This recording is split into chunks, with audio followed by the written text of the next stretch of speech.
అనకాపల్లి జిల్లా రాంపిల్లి మండలం పంచదార్ల గ్రామంలో దళితుల అసెంట్ భూముల సమస్య తీవ్ర రూపం దాల్చుతోంది.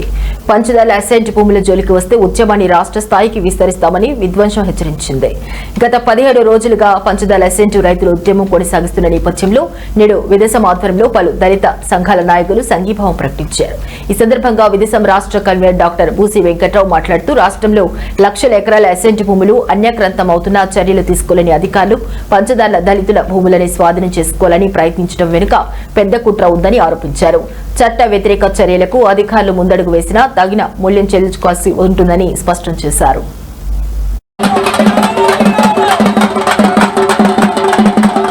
ప్రశ్నించదలుచుకున్నాం.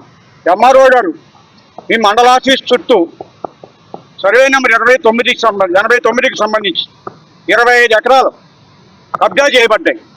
ప్రముఖ పత్రికలు పతాక శీర్షికలో రాశారు. దాని మీద ఏమైనా యాక్షన్ తీసుకున్నారా?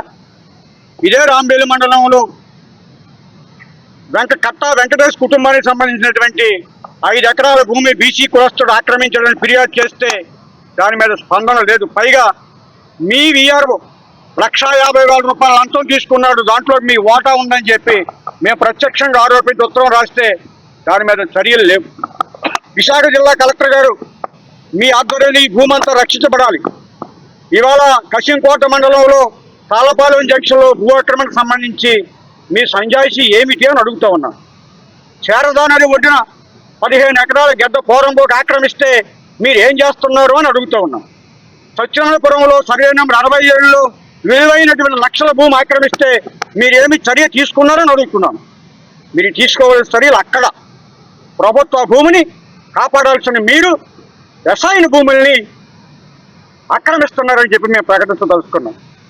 ఎవరైనా బయట ఆక్రమిస్తే వాడి నుంచి రక్షణ కల్పించి దళితుల జీవనాధారాన్ని పునరుద్ధరించాల్సిన బాధ్యత కలిగినటువంటి ప్రభుత్వ యంత్రాంగం ఎందుకు ఈ పని చేస్తామని వారు చెప్పిన కారణాలు పరిశీలిస్తే అది సహేతుకం కాదు అని చెప్పి మేము మరొక ప్రకటన చేయదలుచుకున్నాం. ఇవాళ కృష్ణపాలెంకు సంబంధించి పునరావాసం అని చెప్తూ ఉన్నారు. రాష్ట్ర ప్రధాన కార్యదర్శిని 1978లో యలమంచిలి నియోజకవర్గం రాంబేలి మండలం పంచదారలో దళితులకి సుమారు 18 మందికి 2 ఎకరాల 75 సెంట్లు చొప్పున 47 ఎకరాలు ఇవ్వడం జరిగింది. అయితే ప్రస్తుతం ఎంఆర్ఓ గారు ఏం చేస్తున్నారంటే భూ కబ్జాదారులకి అండగా నిలుస్తూ వాళ్ళకి ఎటువంటి హక్కులు లేకపోయినా ఇక్కడ ఉన్నటువంటి దళితులకి పనికిమాలిన